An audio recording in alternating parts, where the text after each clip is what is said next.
Louvado seja nosso Senhor Jesus Cristo, para sempre seja louvado. Vamos pedir que a Mãe de Deus, esta mulher sempre aberta à ação do Senhor, a ponto de conceber em seu ventre o Verbo que se fez carne, interceda por nós, nos inspire e nos dê a mesma docilidade para acolhermos a santa palavra do Senhor. Ave Maria, cheia de graça, o Senhor é convosco. Bendita sois vós entre as mulheres, e bendito é o fruto do vosso ventre, Jesus. Santa Maria, Mãe de Deus, rogai por nós, pecadores, agora e na hora de nossa morte. Amém.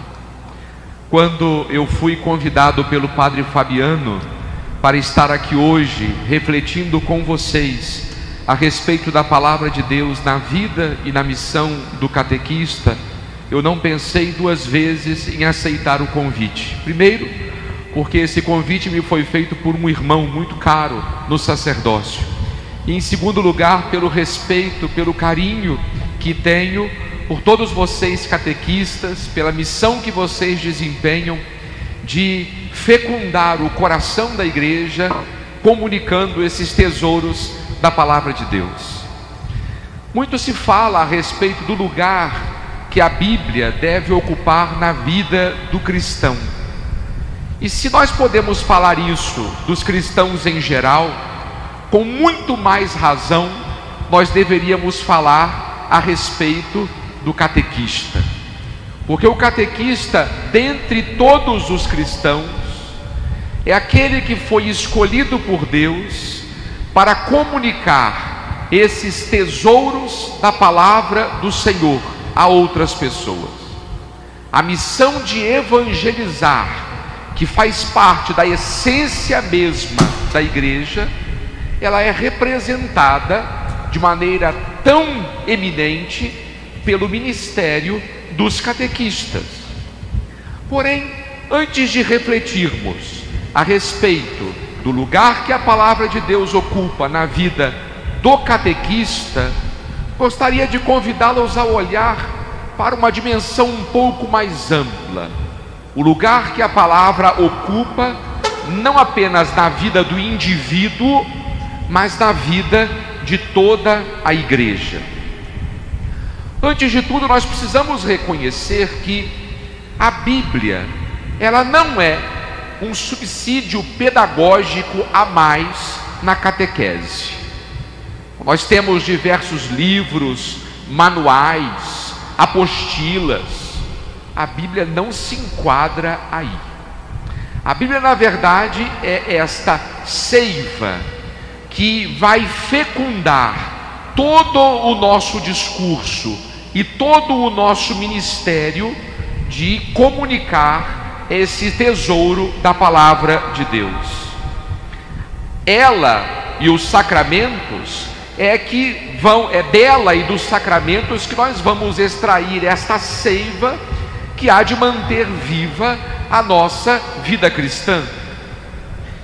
Quando nós pensamos no lugar da Bíblia na igreja e olhamos um pouco para a história, o percurso que a palavra de Deus ocupou e ocupa hoje na vida da igreja, nós precisamos reconhecer que houve momentos em que a Bíblia esteve muito presente, mas noutros momentos em que ela esteve quase que relativamente ausente, entre aspas, digamos assim, ao menos da vida dos fiéis em geral.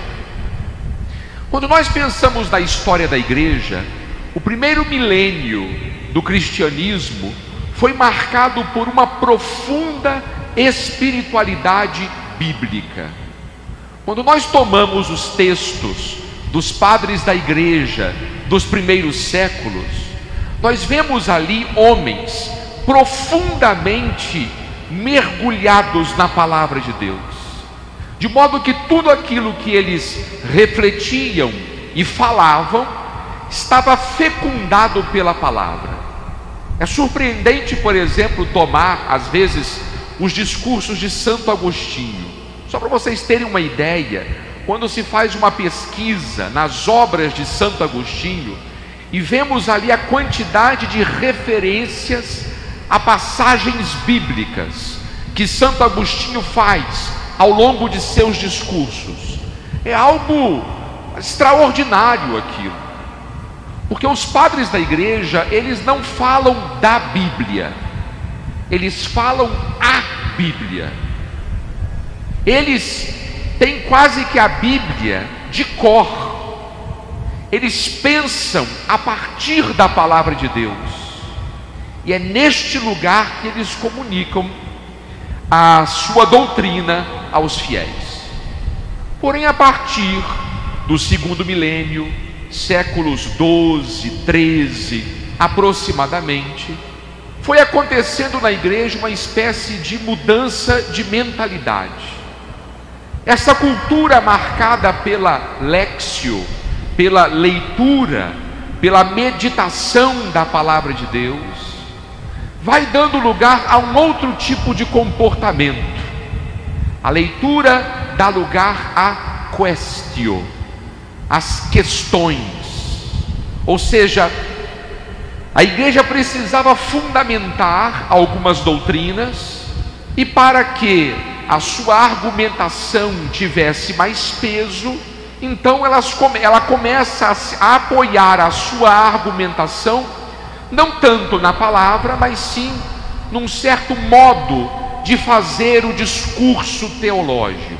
Não quer dizer que nós não tenhamos nesse período, séculos 12, 13, homens profundamente marcados pela palavra. Um exemplo disso é o grande Santo Tomás de Aquino, conhecido por uma obra famosa, a Suma Teológica, mas ele também produziu muitos comentários importantes à palavra de Deus.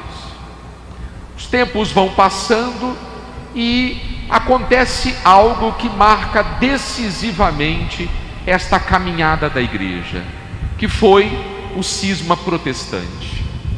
No protestantismo, com o advento do protestantismo, Lutero, um de seus pilares foi aquela doutrina do sola scriptura, ou seja, só vale aquilo que está escrito na Bíblia. A igreja, meus irmãos e irmãs, é lógico que tem esta estima toda especial pela Bíblia, pelo texto escrito. Porém, a igreja também reconhece que a palavra de Deus, ela é conservada por uma outra via, pelo que nós chamamos de tradição oral. Então, para fazer frente a essa doutrina protestante que reduzia o depósito da palavra de Deus simplesmente à dimensão escrita, a igreja, a partir do século XVI, passa a enfatizar o aspecto da tradição. E é desde então que nós vamos começar a perceber uma espécie de anemia bíblica na vida da igreja. Não é que não exista a Bíblia, não é que as pessoas não conhecessem a Bíblia. Entretanto, durante muito tempo, meus irmãos, a Bíblia, o uso da Bíblia, passou quase a ser associado a algo não católico. Eu me lembro, quando eu era criança, nós tínhamos ainda certos ranços antigos de pensar que Bíblia não é coisa de católico, Bíblia é coisa de crente, como que se falava antigamente. Porém, meus irmãos, providencialmente as coisas vão mudando. A igreja reconhece esse lugar central que a palavra de Deus deve necessariamente ocupar na vida desta mesma igreja. E desde o final do século XIX, com Leão XIII, quando ele escreve uma encíclica importantíssima chamada Providentissimus Deus, as coisas começam a mudar. Eu não quero aqui cansá-los fazendo um resumo de todos os documentos que são importantes para o estudo, a pesquisa da Sagrada Escritura, mas eu quero crer que não tenhamos como não mencionar alguns desses documentos que são decisivos para a vida da igreja hoje. Um desses documentos, sem dúvida alguma, foi o último documento a ser escrito no Concílio Vaticano II. Esse documento foi escrito, promulgado em 1965 e se chama Dei Verbum, a Palavra de Deus. Esse documento, de fato, exprime toda esta beleza ao redor da Palavra de Deus, escrita e transmitida também pela tradição oral. Aliás, durante todo o Concílio Vaticano II, em diversos momentos, os padres conciliares vão falar da importância de se abrir os tesouros da Palavra de Deus a todos os fiéis. Prova disso, inclusive, é a própria reforma litúrgica. Hoje, ao longo da nossa liturgia, por exemplo, da Eucaristia, nós temos aos domingos 4 textos da Sagrada Escritura. Primeira leitura, temos um salmo responsorial, temos a segunda leitura, temos o texto do Evangelho, ou seja, esses tesouros da Palavra de Deus vão sendo abertos e oferecidos aos fiéis. Isso acontece com todos os sacramentos, bênçãos. Sempre teremos a leitura e a meditação da Palavra de Deus. Mais recentemente, nós temos alguns textos que são também importantes para nós. Eu destacaria aqui um primeiro texto do Papa Emérito Bento XVI, chamado Verbum Domini. Por que esse texto é importante? Porque nesta exortação apostólica, o Papa Emérito fala daquilo que ele chama de animação bíblica da pastoral. E ele ali explica que a animação bíblica da pastoral não é uma pastoral entre as outras. Não é criar a pastoral do batismo, a pastoral da liturgia, pastoral da acolhida e a pastoral bíblica. Não é isso. A animação bíblica é este fio de ouro que deve perpassar toda a pastoral da igreja, a vida da igreja que se nutre da palavra de Deus. E nesse mesmo documento, o Papa ainda fala da dimensão bíblica da catequese. Diz o Papa Bento XVI que a catequese deve ser impregnada e embebida de pensamento, espírito e atitudes bíblicas e evangélicas, mediante um contexto assíduo com os próprios textos sagrados, e recordar que a catequese será tanto mais rica e eficaz, quanto mais ler os textos com a inteligência e o coração da igreja. Vejam que bonito isso. A catequese será tanto mais rica quanto mais ela se aproximar dos textos sagrados, quanto mais ela oferecer para os catequizandos esta riqueza do tesouro da palavra de Deus. O atual Papa, o Papa Francisco, ele também mostra esse lugar de destaque que a palavra de Deus ocupa na vida da igreja. E isso se manifesta em diversos momentos do seu ministério. Por exemplo, em 2019, o Papa Francisco instituiu o terceiro domingo do tempo comum como sendo o domingo da palavra de Deus. Existe um documento chamado Aperuit Illis, onde ele institui o terceiro domingo como domingo da palavra de Deus. No ano de 2020, ano passado, o Papa também escreveu uma carta em comemoração ao 16º centenário da morte de São Jerônimo, que é patrono dos biblistas, um apaixonado pela palavra de Deus. E em muitos outros lugares, documentos, discursos, exortações apostólicas, encíclicas, nós veremos esta preocupação do Papa em colocar de fato a Bíblia, a palavra de Deus, no centro da vida da igreja. E por que isso? Porque isso daqui se trata, meus irmãos, de uma visão muito específica de igreja.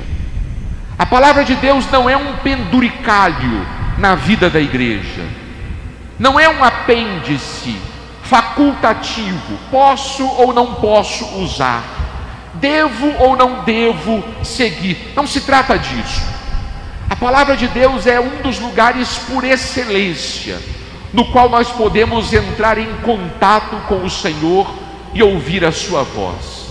De modo que, se nós pensamos neste modelo de igreja que tem por objetivo formar discípulos e missionários, nós devemos entender que não existe discípulo que não ouve a palavra do Mestre. Daí a necessidade de nós termos esse contato assíduo com a palavra de Deus. Quanto mais frequente for, melhor. Até porque nós, enquanto catequistas, nós só podemos falar daquilo que nós conhecemos. Os apóstolos, por exemplo, eles não saíam falando de qualquer coisa. Depois de fazerem uma experiência profunda com o Senhor, é só então que eles estavam capacitados para exercer o seu ministério de anunciadores da palavra.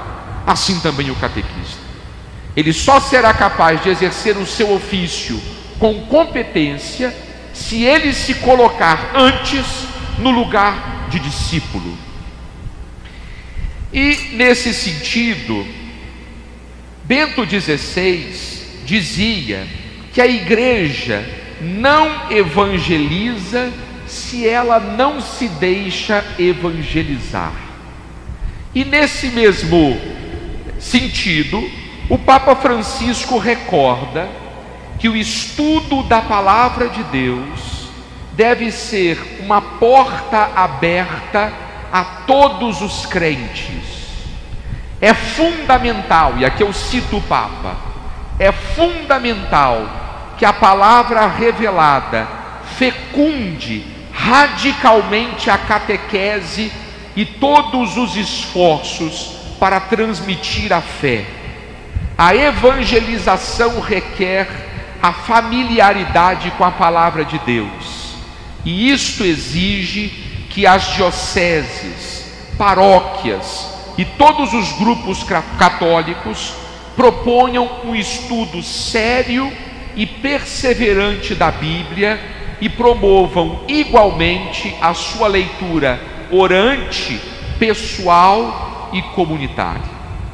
Então vejam, o lugar, quando nós pensamos numa catequese biblicamente inspirada, então é muito mais importante pensarmos nesta lógica do que simplesmente pensarmos na Bíblia como um instrumento da catequese.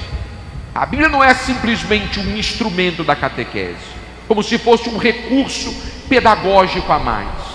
Nós pensamos numa catequese biblicamente inspirada, porque a missão da catequese é isso, é formar discípulos, é formar homens e mulheres dóceis para ouvir a voz de Deus, é formar homens e mulheres que saibam entender esta lógica de Deus, olhar com os olhos de Deus, sentir com o coração de Deus. Esta é a missão da catequese.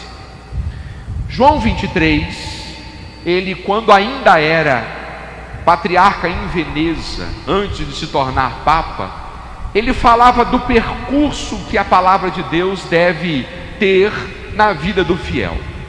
Ele falava da palavra de Deus nas mãos, na mente, no coração e nos lábios. Vejam, esta ordem é importante para nós: mãos, mente, coração e lábios. A Bíblia nas mãos. É importante a gente ter o livro nas mãos, saber manusear este livro numa edição que seja aprovada pela autoridade eclesiástica, uma edição que tenha notas de rodapé que nos ajudem a entender o texto sagrado. E nós temos nesse sentido uma infinidade de Bíblias aí à nossa disposição, nós católicos de modo particular. Precisamos entender que nem todas as traduções são iguais. Existem traduções que nos ajudam mais numa coisa do que noutra. Por exemplo, existem Bíblias onde as notas de rodapé são abundantes, e outras Bíblias onde as notas são um pouco mais resumidas.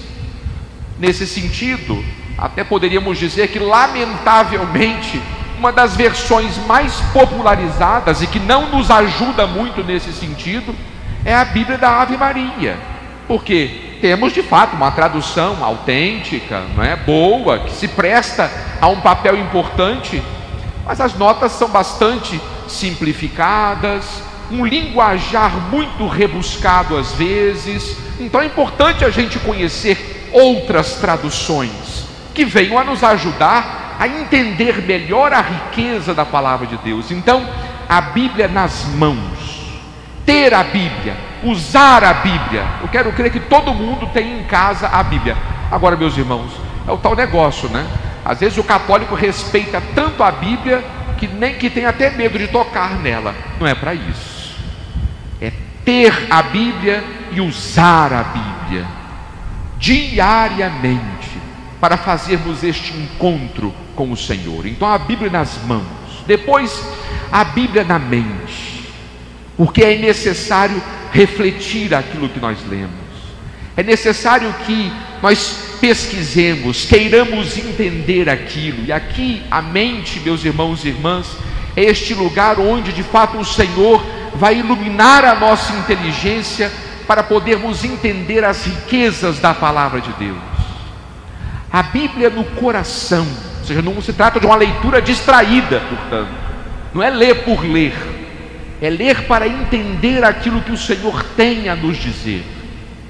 Depois, a Bíblia no coração, o coração que não é simplesmente a sede dos sentimentos, mas também o lugar das decisões, é onde nós nos empenhamos com o Senhor, onde nós nos comprometemos em fazer a sua vontade. E por fim, a Bíblia nos lábios. Só depois que eu tenho a palavra nas mãos, que eu entendo o que o Senhor me diz, que eu me comprometo com Ele, só então eu sou capaz de anunciar a riqueza da palavra de Deus. Nesse sentido, meu tempo já estourou? Ainda não? Nesse sentido, eu gostaria de ler para vocês algumas observações que o Papa Francisco faz na sua encíclica Evangelii Gaudium a respeito da pregação da palavra de Deus. O Papa diz o seguinte: o pregador deve ser o primeiro a desenvolver uma grande familiaridade pessoal com a palavra de Deus. Não lhe basta conhecer o aspecto linguístico ou exegético, sem dúvida necessário. Precisa se abeirar da palavra com o coração dócil e orante, a fim de que ela penetre a fundo nos seus pensamentos e sentimentos e gere nele uma nova mentalidade. Ou seja, nós não nos aproximamos da palavra de Deus como um cientista que vai dissecar um cadáver. Nós nos aproximamos da palavra na certeza de que vamos encontrar alguém que nos fala, alguém que nos ama, que se compromete conosco e que pede de nós esse mesmo comprometimento. O Papa ainda continua dizendo: por tudo isso, antes de preparar concretamente o que vai dizer na pregação, o pregador tem de aceitar ser primeiro traspassado por esta palavra, que há de trespassar os outros, porque é uma palavra viva e eficaz como uma espada. Ou seja, não é simplesmente dar uma receita, como um médico, ou sei lá, eu vou no consultório, me consulto, o médico faz o meu diagnóstico, me prescreve uma receita, ou seja, é algo completamente exterior a ele. Não, nós não estamos dando receita aos outros. Nós primeiro somos atingidos pela palavra, somos afetados pela palavra, e só a partir da nossa experiência pessoal é que nós teremos condições de fazer um anúncio adequado. E por fim, uma última observação que o Papa faz é o seguinte: o pregador deve também pôr-se à escuta do povo, para descobrir aquilo que os fiéis precisam de ouvir. Um pregador é um contemplativo da palavra e também um contemplativo do povo. É bonito isso, perceber que eu não estou falando para um bando de anjos, eu tenho pessoas concretas diante de mim. E nesse sentido, vocês catequistas, vocês que conhecem a realidade onde vocês estão inseridos, os dilemas de cada um dos seus catequizandos, e vejam que a palavra de Deus deve atender a essas necessidades concretas, deve responder a esses questionamentos de pessoas de carne e osso. É para eles a quem nós nos dirigimos. E eu concluo essa breve reflexão, que eu não quis ser exaustivo, mas quis somente inspirar vocês a um contato mais assíduo e frequente com a palavra de Deus. Eu gostaria de falar de 2 obstáculos que podem dificultar esse nosso contato com a palavra de Deus. O primeiro obstáculo é esta mentalidade científica, eu diria até cientificista, a respeito da palavra de Deus. Há muitas pessoas que acham que só tem condições de pregar a palavra de Deus aquelas pessoas que conhecem as línguas exóticas, né? O grego, o hebraico, aqueles que conhecem a geografia, a arqueologia. Então isso não é para mim. Não é nada disso. Nós podemos e devemos nos aproximar da palavra de Deus e extrair dali toda a riqueza que ela contém. Vejam, eu posso fazer uma leitura muito proveitosa da palavra, mesmo sem ter todo esse tipo de conhecimento técnico, por mais importante que seja, mas ele não me impede de me aproximar da palavra. Por exemplo, eu nunca estudei literatura, mas nada me impede de ler uma obra, sei lá, de Cervantes, nada me impede de ler uma obra de Machado de Assis. Eu posso fazer uma leitura competente destas obras. Com muito mais razão, nós podemos falar isso a respeito da palavra de Deus. Porque todo batizado, pelo simples fato de ser batizado, ele já teve os seus ouvidos abertos para acolher a palavra bendita do Senhor. E o segundo obstáculo da palavra, que pode dificultar o nosso contato com a palavra de Deus, nós encontramos lá na primeira carta de São João, no capítulo 2, versículos 16 e 17. São João diz: porque tudo o que há no mundo, a concupiscência da carne, a concupiscência dos olhos e o orgulho da riqueza, não vem do Pai, mas do mundo.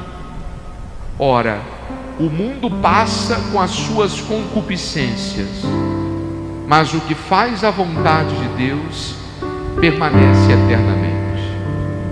Esse texto de São João nos fala da necessidade da conversão pessoal. Se nós queremos nos aproximar com fruto da palavra de Deus, nós devemos eliminar todo o traço de mundanidade que existe em nós.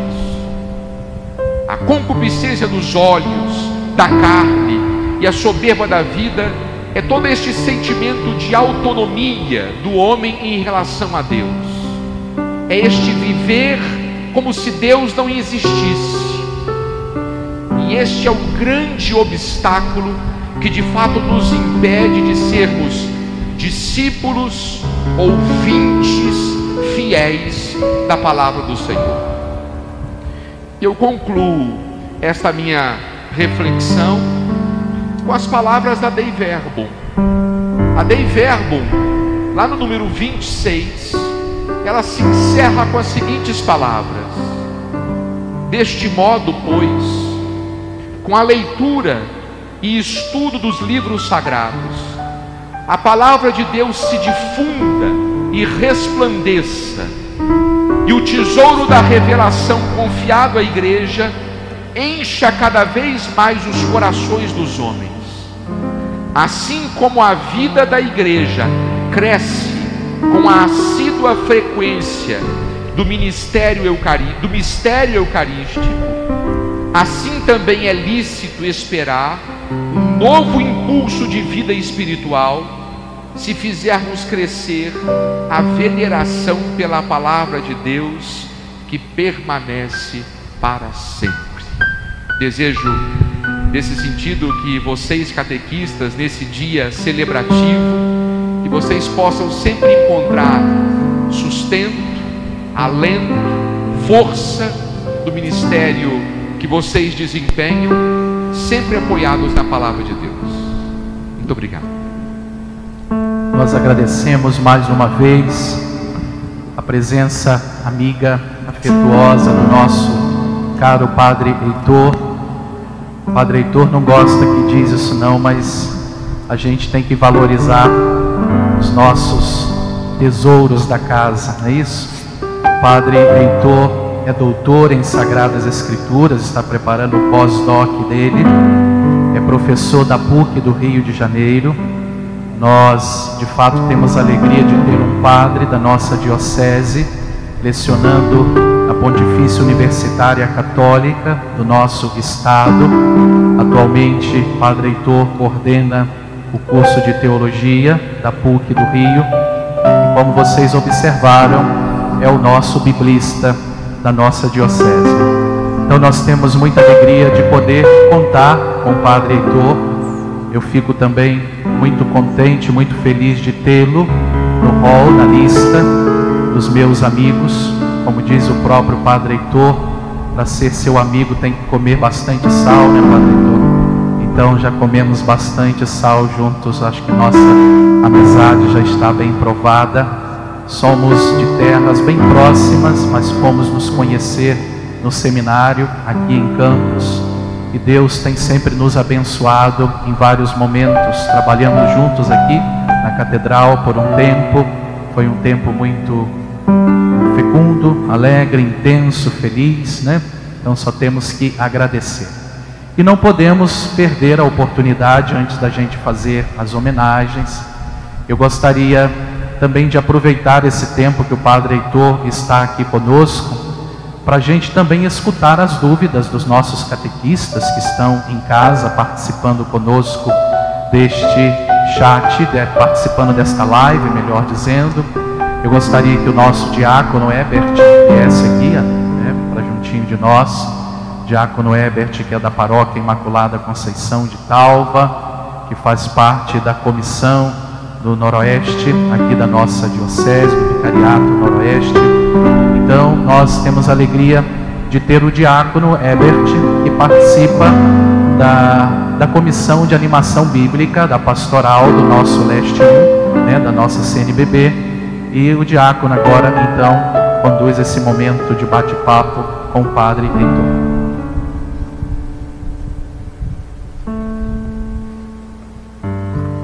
Boa tarde, sua bênção, Padre Heitor. Boa tarde, você catequista da Diocese de Campos, que participa conosco hoje, Dia Nacional do Catequista, nossa live celebrativa. Então agora, Padre Heitor, chegou aquele momento de... A hora da verdade. A hora da verdade. E nós temos aqui algumas perguntas para esclarecermos, para iluminar. Eu creio que A colocação do senhor foi excelente, muitos comentários na nossa live, estávamos ali vendo inúmeros elogios, parabenizando a colocação do senhor. Mas vamos a algumas perguntas que vão ainda iluminar ainda mais esta belíssima colocação. Padre Heitor, uma catequese inspirada na palavra, é possível trabalhar assim apenas com um versículo em um encontro da catequese? Precisamos ter um pouco de atenção com relação a isso, porque existe o perigo, e nós devemos, o único risco que nós temos de evitar a todo custo, é o risco do fundamentalismo bíblico. Este é o único perigo que a gente deve evitar, né? Não podemos ser fundamentalistas. E nesse sentido, quando nós pensamos às vezes um versículo e não levamos em conta o contexto no qual ele está inserido, nós podemos fazer uma leitura capenga, uma leitura meio truncada da palavra de Deus. Então, se eu posso sim, de fato, me inspirar num versículo que vai ser o tema de um encontro, por exemplo, na catequese, mas eu não posso simplesmente falar daquele versículo sem levar em conta o contexto no qual ele se insere. Então, se eu faço isso, se eu sou capaz de ter essa visão mais ampla da palavra, então isso vai evitar que eu não distorça o significado daquela palavra. Então, nesse sentido, sim, mas com esta atenção especial. Muito bem. Vamos à segunda pergunta. Padre Heitor, os catequistas devem vivenciar a palavra. Como fazer para conquistar os adolescentes para iniciarem a leitura de coração do texto sagrado? Bom, o Papa Francisco fala em diversos momentos que o mundo de hoje tem necessidade, ele ouve com muito mais prazer as testemunhas do que simplesmente os doutores. Então, quando nós falamos da necessidade de um catequista ser esse primeiro atingido pela palavra de Deus, é justamente por isso. Porque é impossível que alguém, ao ver o testemunho de um catequista, esse testemunho apaixonado pela palavra de Deus, e não se deixe contagiar por esse testemunho de um catequista verdadeiramente imbuído dessa espiritualidade bíblica. Então, se nós vamos falar da Sagrada Escritura, da Bíblia, como eu dizia há pouco, como quem vai prescrever um remédio, como quem vai ler uma bula de remédio, como algo que está fora de mim e praticamente não diz respeito, não afeta a minha vida, então, de fato, as pessoas, sobretudo os adolescentes, são muito sensíveis nisso, percebem, logo sentem o cheiro desta falsidade. Hoje vocês falavam há pouco do evangelho da missa de hoje, e Jesus chama os fariseus e os doutores da lei de hipócritas. Hipócrita não tem aqui um sentido moral, mas o hipócrita, a palavra hipocrité significa o ator. É o ator do tempo de Jesus. Ele não ia nunca para o palco de cara limpa, ele colocava uma máscara e era assim que ele encenava os seus personagens. Então Jesus, ao chamar os fariseus e os doutores da lei de hipócritas, ele está dizendo isso: olha, o que vocês estão fazendo é comédia, é teatro religioso, ou seja, é algo que não afeta o coração, que não muda a vida. E nós, de modo particular, que anunciamos a palavra, todos os fiéis, mas de modo especialíssimo os catequistas, nós não podemos ser atores, nós não fazemos uma comédia religiosa. Nós, de fato, somos atingidos pela palavra e falamos a partir desse testemunho pessoal daquilo que nós vivemos, e as pessoas sentem isso. E para uma melhor proximidade, para aprofundarmos na palavra, na Sagrada Escritura, quais as tradições que o Senhor, traduções, melhor dizendo, perdão, quais as traduções que o Senhor nos recomenda? Como eu já disse na meditação, na palestra, existem muitas traduções e cada tradução se presta a um fim específico. Então, por exemplo, se eu quero uma tradução com notas de rodapé mais ricas, que me ajudem a fazer uma leitura mais aprofundada da palavra de Deus, Eu tenho, por exemplo, a Bíblia do Peregrino, que é riquíssima em comentários bíblicos. Se eu quero uma tradução que se aproxime ao máximo, ao menos na medida do possível, né, do texto das línguas originais, eu tenho uma tradução um pouco mais, digamos, científica, que é a Bíblia de Jerusalém. Eu tenho a Bíblia Tebe, que também tem muitas notas de rodapé. Ou seja, nesse sentido, não faltam boas traduções à nossa disposição. Ok. Ainda temos mais algumas perguntas. Padre Heitor, os desafios de ser catequista precisam chegar a ser uma missão de conversão na comunidade paroquial. Gostaria que o senhor comentasse, né, sobre conversão, isso. Sobretudo pessoal, não é? A conversão, de fato, é o nosso pão de cada dia, não é? A conversão não se aplica simplesmente aos outros, mas todo fiel batizado tem que se conscientizar dessa necessidade de uma conversão pessoal. E a palavra de Deus é isso, né? A palavra de Deus é esta, como ela mesma diz na carta aos Hebreus, é esta espada de dois gumes, que vem separar as articulações e medulas, né? É um bisturi que vem arrancar de nós aquilo que está ruim, aquilo que deve ser extirpado. Então, se permitir diariamente trabalhar pela palavra e ter esta consciência de que todos, sem exceção, precisam se converter a partir do contato com a palavra do Senhor.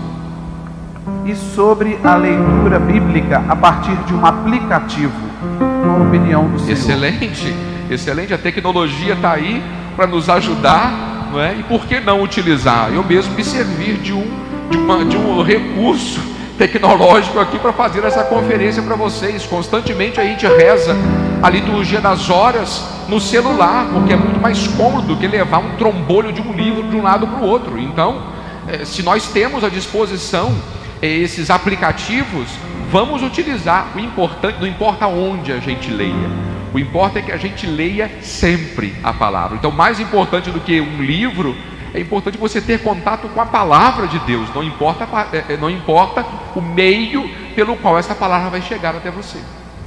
E agora eu já deixei a pasta aqui com o Padre Fabiano e nos chegam mais perguntas pela tecnologia. E agora uma pergunta interessante: que atitude, Padre, qual a atitude da catequista quando toma ciência da apostasia de um catequizando? Apostasia de um catequizando. Bom, eu acho que essa é uma coisa tão comum, né? Eu me lembro que eu trabalhava com o Monsenhor Lamar, que era um padre, foi padre muitos anos em Porciúncula, de saudosa memória. E Monsenhor Lamar, eu me lembro que ele tinha um jeitão todo especial de ser. E numa missa de primeira comunhão, ele falava que a missa de primeira comunhão era a festa da apostasia. Ele usava esse tipo de expressão, né? Sei que é um pouco ácido isso. Mas por quê? Porque muitos dos que ali estavam receberiam a Eucaristia e nunca mais voltariam para poder perseverar nessa sua caminhada com Cristo, né? Ou seja, este abandono da fé é algo lamentavelmente muito comum. Daí a necessidade de uma catequese cada vez mais bem preparada e sólida, porque a igreja ela é muito boa nessa questão de fazer o anúncio do querigma, de falar do amor de Deus, mas lamentavelmente nós estamos morrendo de fome sentados em cima de um barril do tesouro. Essa é a impressão que nós temos. Nós não conseguimos colocar à disposição das pessoas esta riqueza de mais de 2000 anos de história que a igreja possui. Então muitas pessoas às vezes abandonam a igreja porque simplesmente não conhecem esta riqueza que está à sua disposição. Por experiência, eu posso dizer que eu nunca vi ninguém se afastar da igreja, desde criança, adulto. Nunca vi ninguém se afastar da igreja porque não concordasse com a doutrina da igreja.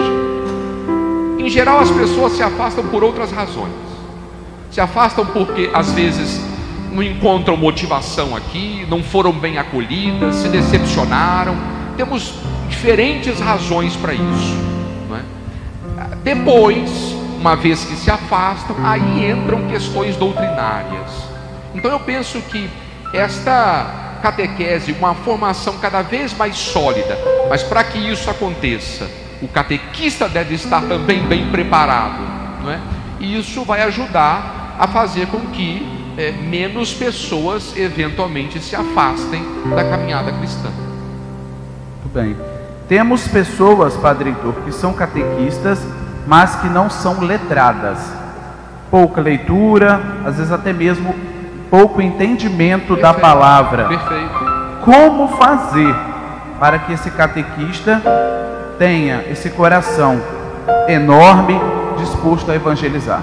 Vejam, sabedoria não é ciência, são duas coisas distintas. O que se pede do catequista é, sobretudo, esta ciência, essa sabedoria nas coisas de Deus. A ciência, nós podemos, de fato, ajuda muito. Quanto mais podemos conhecer as coisas de Deus, isso vai ajudar muito. Mas, se nós temos às vezes um catequista que, por diversas razões, tenha determinadas limitações, isso não impede de ele ser um bom catequista. Porque, como eu dizia há pouco, o catequista ele fala, em primeiro lugar, antes de falar pelo discurso, ele fala pelo testemunho.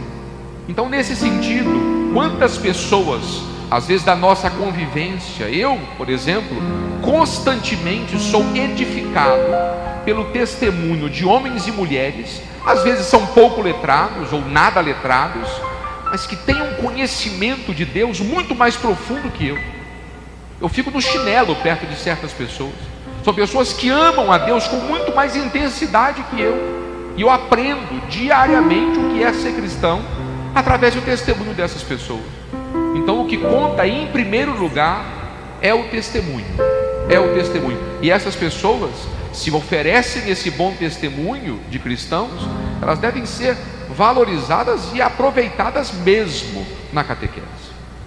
Muito bem, Padre Heitor, nós chegamos então ao final das nossas perguntas. Quero então aqui em nome da Comissão Diocesana agradecer mais uma vez o senhor, e aqui como nos vem aqui a mensagem, uma pregação que nos faz refletir sobre a responsabilidade da missão. Ter a Bíblia, a Sagrada Escritura, como centro do conhecimento cristão e a partir dela vivermos a experiência com o ressuscitado. Então, mais uma vez, muito obrigado, que Deus continue abençoando sua missão, seu apostolado, que Nossa Senhora fortaleça sempre mais essa vocação, para que o Senhor seja de fato uma Bíblia sempre aberta na vida da igreja e que pelo seu ministério venham muitos frutos, sobretudo para a nossa Diocese de Campos. Muito obrigado. Um abraço e a minha alegria de estar aqui ao seu lado, partilhando e bebendo de todo esse conhecimento. Muito obrigado, alegria é toda minha. Amém. Louvamos a Deus. Temos aqui então agora, receba aqui das nossas irmãs, uma singela homenagem em nome da nossa Comissão Diocesana de Catequese. Podemos aplaudir.